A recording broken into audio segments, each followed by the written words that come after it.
किस्त नंबर 2 में दिखाया जाता है कांग होयुंग होंगजू का हाथ पकड़ता है और फिर एक बिल्डिंग के पीछे आकर खड़ा हो जाता है। जुनहो पहले तो हैरान होता है और फिर मुस्कुराते हुए अपनी गाड़ी में बैठता है और वहाँ से चला जाता है।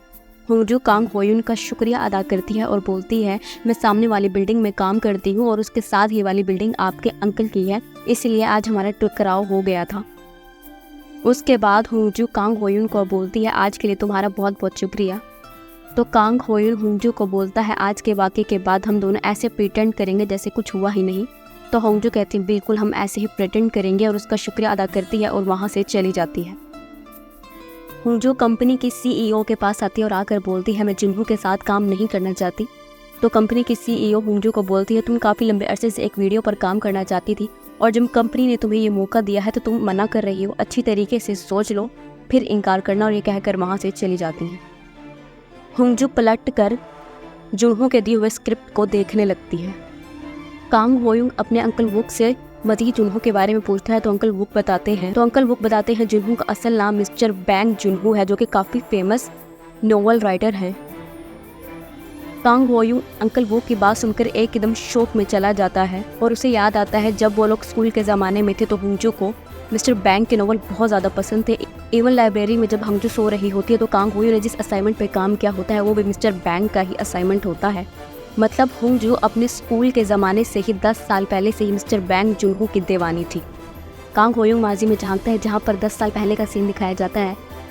वहाँ पर उसके टीचर उसको उसके इंटरव्यू के लिए बेस्ट ऑफ लक बोल रहे होते हैं। कांग होयुंग मैथ में बहुत ही ज़्यादा जीनियस बॉय होता है और मैथ को बहुत ही इंटेलिजेंटली से हल करता है, जिसकी बिना पर आज उसका इंटरव्यू होता है। वो अपने स्कूल से बाहर निकल रहा होता है तो उसकी नज़र बोर्ड पे लगी हुई होंगजू की तस्वीर पर पड़ती है, तो वो होंगजू की तस्वीर वहाँ से उतार लेता है। अभी कांग होयुंग स्कूल से बाहर ही निकला होता है कि एक बैग उसके पाँवों में आकर गिरता है और फिर दरख्तों के दरमियान में से होंगजू बाहर निकलती है, जिसको देख के कांग होयुंग एकदम बुरी तरीके से डर जाता है और फिर पूछने लगता है, ये तो स्कूल का टाइम है, क्लासेस स्टार्ट हो रही हैं, तुम कहाँ पे जा रही हो?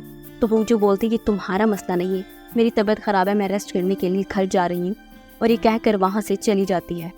कांग होयुंग पहले तो हैरान रह जाता है और फिर होंगजू को फॉलो करने का फैसला करता है। अगले सीन में दिखाया जाता है कि वो दोनों एक ही बस में होते हैं। होंगजू बहुत ही ज़्यादा गुस्से में कांग होयुंग से पूछ रही होती है, तुम मुझे फॉलो कर रहे हो? अगर कर भी रहे हो तो क्यों फॉलो कर रहे हो? तो कांग हो कहता है, हाँ मैं तुम्हें फॉलो कर रहा हूँ, अगर तुम मुझे अपने साथ ना लेके गई तो मैं स्कूल में तुम्हारी रिपोर्ट कर सकता हूँ कि तुमने स्कूल को बंक किया है। होंगजू को कांग होयुंग पे बहुत ज़्यादा गुस्सा आता है लेकिन वो कुछ कह नहीं पाती। वो दोनों अपनी मंजिल पर पहुँच बस से बाहर आ जाते हैं। तो कांग होयुंग होंगजू से पूछता है, आखिर हम लोग जा कहाँ पे रहे हैं? तो होंगजू सामने इशारा करती है जो कि मिलिट्री बेस का होता है। होंगजू अपने बंधे हुए बालों को खोलती है और मेकअप करने लगती है और बालों में बहुत ही खूबसूरत क्लिप लगा लेती है। कांग होयुंग काफ़ी ज़्यादा परेशान होता है। अब हाल का सीन दिखाया जाता है। कांग होयुंग अपना सर पकड़कर सोफे पर बैठा होता है और अंकल वुक एकदम गैस कर लेते हैं, क्या जो लड़की हमारे घर के ऊपर वाले पोर्शन में रहती है तो उससे प्यार तो नहीं करने लग गए? कांग होयुंग कुछ नहीं बोलता तो अंकल वुक एकदम समझ जाते हुए कहने लगते हैं, क्या तुम उससे प्यार करते हो? क्या तुमने उसको बताया है जो तुमने US जाने का प्रोग्राम कैंसिल कर दिया है? क्या इसी वजह से US जाने का प्रोग्राम कैंसिल कर दिया है? तुम्हारी माँ का बार बार फ़ोन आ रहा है, वो बहुत ज़्यादा परेशान हो रही है, तुम ऐसा कैसे कर सकते हो? कांग होयुंग का सर बुरी तरीके से दुखने लगता है।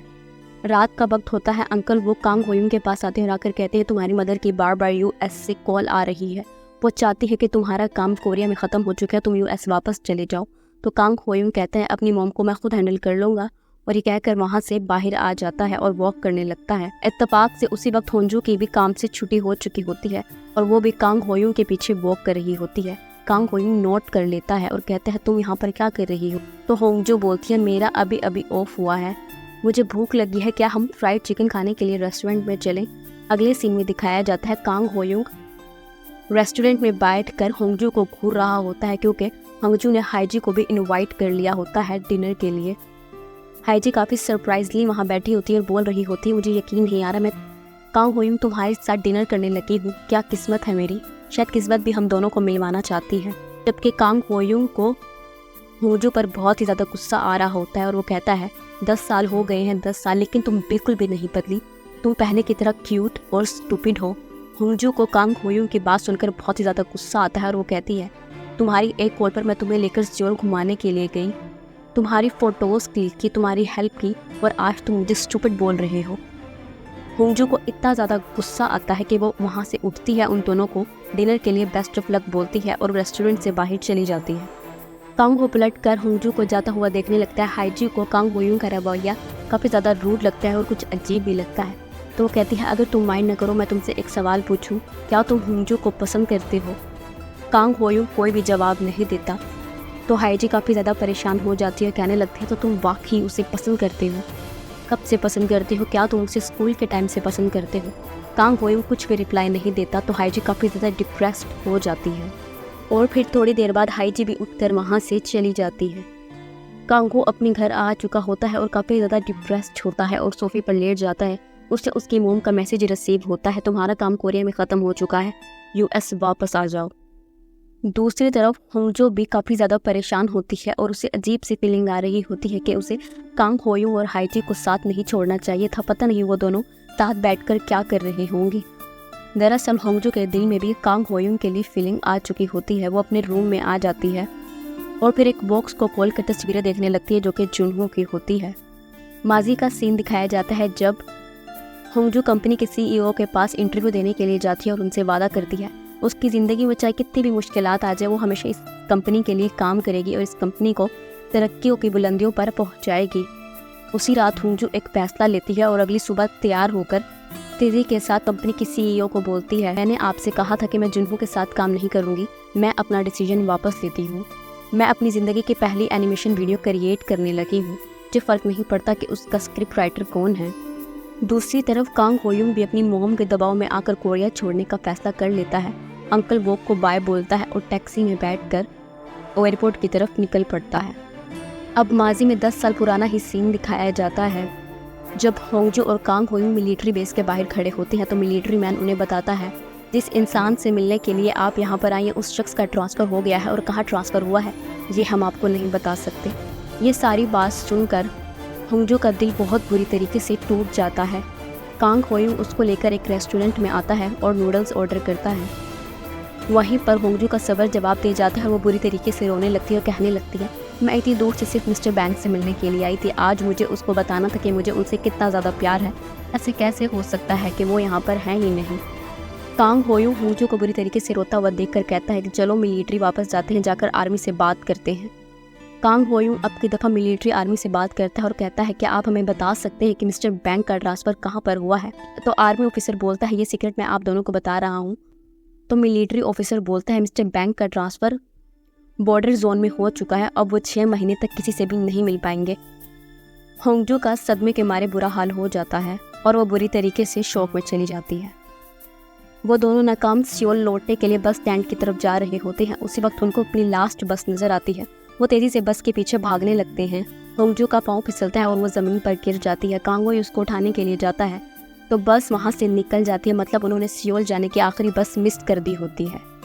अब हाल का सीन दिखाया जाता है। हाईजी कांग होयूं को फ़ोन करती है और बोलती है होंजो का बुरी तरीके से एक्सीडेंट हो गया है और वो एक हॉस्पिटल में है, मैं वहाँ पर नहीं जा सकती क्योंकि मैं बहुत ज़्यादा दूर हूँ, क्या तुम उसके पास जा सकते हो?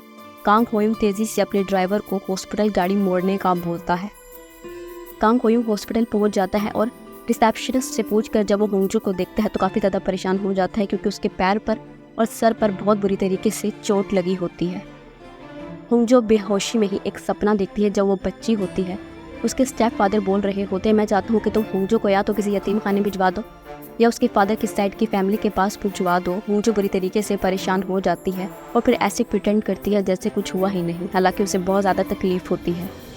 जैसे ही ख्वाब ख़त्म होता है होंजो की आँख खुल जाती है तो वो देखती है कि उसके सामने कांग होयूं बैठा होता है और उसने होंजो का हाथ पकड़ा होता है। जो उसे कहती है तुम यहाँ पर क्या कर रहे हो? तो कांग होयूं कहता है मुझे तुम्हारी परेशानी हो रही थी इसलिए मैं यहाँ पर हूँ। तो होंजो कहती है तुम्हें मेरी परेशानी क्यों हो रही थी? नहीं होनी चाहिए, जाओ यहाँ से। तो कांग होयूं होंजो का हाथ पकड़कर अपने दिल पर रखता है और कहता है महसूस करो मेरे दिल को, क्या वाकई मुझे कुछ भी महसूस नहीं होना चाहिए?